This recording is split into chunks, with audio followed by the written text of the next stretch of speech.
అందరికీ నమస్కారం. నా ఆప్త మిత్రుడు, తెలుగుదేశం పార్టీలో సుదీర్ఘకాలం మండల స్థాయి, నియోజకవర్గ స్థాయి, జిల్లా స్థాయి, రాష్ట్ర స్థాయిల్లో పార్టీకి ఎంతో సేవలు అందించి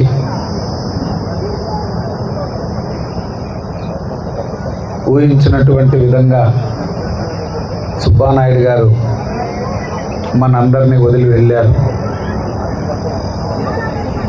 ఈరోజు వారి 61వ జన్మదిన సందర్భంగా కుటుంబ సభ్యులు వారి జన్మదినాన్ని పురస్కరించుకొని వైద్య సేవలు అందించాలనేటువంటి ఒక ఆలోచనతో ఎప్పటి నుంచో స్వర్గీయ రామానాయుడు గారు హయాం నుంచి ఈ మండలంలో ప్రజల కోసం నిరంతరం ఆ కుటుంబం, రామానాయుడు గారు, రవీంద్ర నాయుడు గారు, సుధాకర్ నాయుడు గారు, సుబ్బానాయుడు గారు, వారి కుటుంబంలో ఉన్న మహిళలు కూడా ప్రతి ఒక్కరూ తెలుగుదేశం పార్టీ కోసం, ఈ మండల ప్రజల కోసం ఎప్పుడు ఏ అవసరం ఉందని వచ్చినా, ఎప్పుడు ఏ గ్రామంలో ఏ సమస్య ఉన్నా సేవలు అందిస్తూ వచ్చారు 44 సంవత్సరాలుగా. ఈరోజు కుటుంబంలో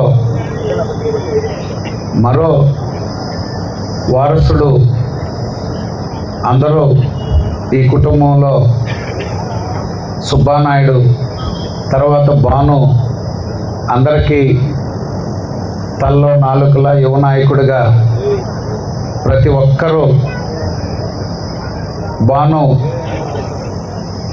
బాగుంటుంది, భాను అందరితో బాగా మాట్లాడుతున్నాడు, ఎవరు వెళ్ళినా ఎంతో వినయంగా మా అందరికీ సమాధానం చెప్పి పంపిస్తున్నాడయ్యా. మళ్ళీ 3వ తరం కూడా అందుబాటులోకి వచ్చిందని ఎవరైనా మండలంలో గ్రామస్తులు కలిసినప్పుడు చెప్పేవాళ్ళు. కానీ దురదృష్టం, ఇద్దరిని కోల్పోయాం.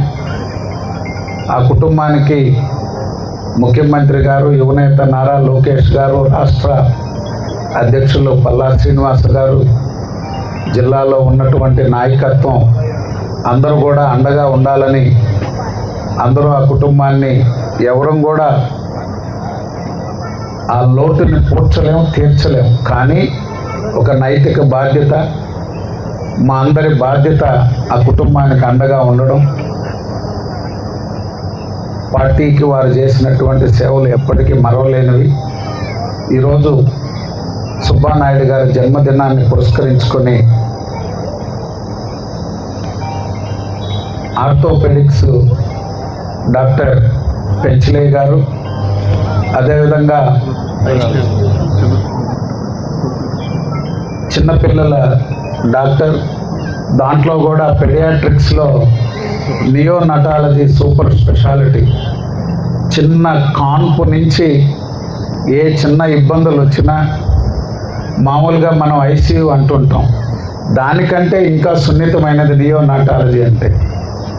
నెలల బిడ్డ కాదు, రోజుల బిడ్డను కూడా కాపాడి వారికి ప్రసవం నుంచి ఆ బిడ్డకి ఏ ఇబ్బందులు ఉన్నా కూడా వైద్యం చేసే విభాగం నియోనటాలజీ విభాగం వారు వచ్చారు. అదేవిధంగా వైష్ణవి గారు న్యూరాలజీ ఎందుకంటే సుబ్బానాయుడు గారు ఎప్పటి నుంచో అందరం హార్ట్ ప్రాబ్లం ఉందని 2 సార్లు అపోలోలో చేరాడు, ఆపరేషన్ చేయించుకున్నాడు. ఎప్పుడూ డాక్టర్లతో నెల్లూరులో హాస్పిటల్స్లో, నెల్లూరు అపోలో ఉన్నా లేకపోతే ఇతర హాస్పిటల్స్లో చూస్తూ ఉండేవాడు. ఎవరు కూడా సుబ్బానాయుడికి బ్రెయిన్ స్ట్రోక్ వస్తుంది, బ్రెయిన్ స్ట్రోక్తో సుబ్బానాయుడిని కోల్పోతాం, ఆ టెన్షన్లు, ఒత్తిళ్ళు, అనేక సమస్యలతో సుబ్బానాయుడిని కోల్పోయాం. ఈ పరిస్థితుల్లో ఏదైతే ఆ ఇబ్బంది జరిగి నష్టపోయామో వారిని, ఆ డాక్టర్ని తీసుకొచ్చి వైష్ణవి గారిని హార్ట్ కాదు, హార్ట్ కంటే బ్రెయిన్ స్ట్రోక్ పేషెంట్స్ కూడా, ఎందుకంటే ఈ మధ్యన చూస్తూ ఉన్నాం విపరీతంగా బ్రెయిన్ స్ట్రోక్ పేషెంట్స్ ఇబ్బందులు పడుతూ ఉన్నాం. అందుకే న్యూరాలజీ నుంచి చిన్నపిల్లలు, అదేవిధంగా బాను ఎవరు ఊహించలా, అసలు ఎవరు కలలో కూడా అనుకోలేదు బాను లాంటి సోదరుడిని కోల్పోతామని. నాటాలజీ ఇంకా వైద్య సేవలు అందించాలని నా కుటుంబం నిర్ణయించుకొని ఈ యొక్క కార్యక్రమాన్ని తీసుకున్నందుకు కుటుంబ సభ్యులందరినీ పేరు పేరున వారందరినీ కూడా అభినందిస్తూ, వారి 61వ జన్మదిన సందర్భంగా దాదాపు 35 సంవత్సరాలు కలిసి పనిచేశాం. రామన్న ఉన్నా లేక ఇంకున్నా కూడా ఈ కుటుంబంలో రామానాయుడు గారి తర్వాత నాతో సన్నిహితంగా మెలిగిన వ్యక్తి సుబ్బానాయుడు. ఆప్త మిత్రుడిని కోల్పోయాం.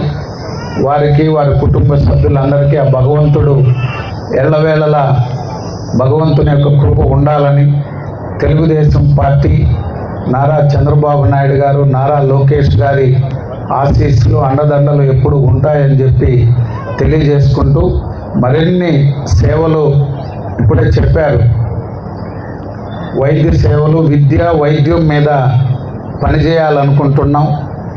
ఎంతో మాకు అండదండలు అందించినటువంటి మండలంలో విద్య కోసం, వైద్యం కోసం మా కుటుంబంలో కొన్ని నిర్ణయాలు తీసుకొని పేద కుటుంబాలకి సేవలు అందించాలనేటువంటి నిర్ణయం తీసుకున్నామని. వాస్తవానికి నేను ఈరోజు వేరే కార్యక్రమం నాకు తెలియదు, ఎందుకంటే పార్టీ జన్మదినాలు చేయడం తప్పితే ఎప్పుడు జన్మదినం చేసుకొని మమ్మల్ని ఎప్పుడు పిలిచో లేకపోతే ఎక్కడ ఆ సందర్భం అందుకే అందించాలని ఈరోజు అందరం, అందుకే ఎన్ని మహానాడు కార్యక్రమాలు ఇతర ఇవి ఉన్నా కూడా వచ్చి మా మిత్రుడిని మరొకసారి స్మరించుకొని వెళ్ళాలని చెప్పి అందరం కూడా ఇచ్చేసాం. మరొకసారి భానుకి, సుబ్బానాయుడు గారికి, అందరూ ఆ కుటుంబానికి భగవంతుని ఆశీస్సులు ఉండాలని చెప్పి కోరుకుంటూ సెలవు తీసుకుంటాం. అనేక ఇబ్బందులు, ఒత్తిళ్ళు, సమస్యలతో రామానాయుడు గారు రాజకీయ జీవితం అంతా గడిచిపోయింది.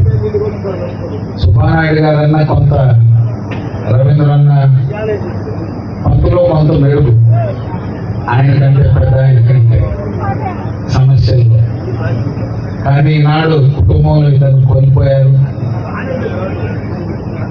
నేను ఎవరు ఊహించలే. ఇద్దరు వ్యక్తులను కోల్పోయాక ఈ కుటుంబం ఏ విధంగా ఉంటుందో, ఏ విధంగా స్పందిస్తుందో. కానీ కుటుంబంలో ఉన్నటువంటి ఆ తర్వాతి తరం నరేష్ కానీ, లోకేష్ కానీ, సునీల్ కానీ, 3 అన్నదమ్ముళ్ళు ఉండేవి.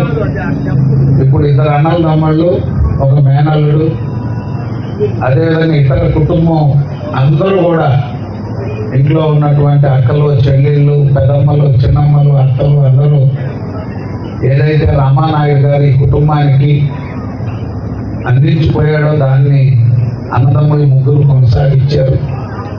భవిష్యత్తులో మేము కూడా మా చేతనైంది మేము మండలంలో ప్రజలకు సేవ చేయాలా, రాజకీయాలు ఎలాగున్నా, పార్టీలో పరిస్థితులు ఎలాగున్నా, అధికారం ఉందా లేదా అనేటువంటిది సంబంధం లేకుండా మా వంతు మేము సేవ చేయాలనేటువంటి ఆలోచనతో వారి కార్యక్రమాలు ఎందుకంటే రాజకీయాల్లో మారిపోయినాయి. గతం వేరు, తాత హయాం వేరు, మీ చిన్న ఆయన మీ నాన్నల హయాం వేరు. రాజకీయాల్లో ప్రస్తుతం మీరు ఎంచుకున్నటువంటి మార్గం సేవ చేయాలనేటువంటిది ఒక మంచి ఆలోచనతో మీరు తీసుకున్న నిర్ణయానికి తప్పకుండా ఎప్పుడు ఏ కార్యక్రమం చేపట్టినా మా వంతు సహకారం ఉంటుందని చెప్పి తెలియజేస్తూ, సమస్యలు అనేటువంటిది తాత్కాలికం. సుబ్బానాయుడు గారిని ఆ ఉద్రేకం దీంతోనే కోల్పోయారు. సమస్యలు వచ్చినా ప్రతిదానికి తీవ్రమైన ఆలోచనలు, ఆవేశం, వీటికి లోను కాకుండా ఈ ఒడిదుడుకులన్నిటిని ఎదుర్కొని సమయస్ఫూర్తితో ముందుకు సాగాలని మీ అందరినీ కోరుకుంటూ సెలవు.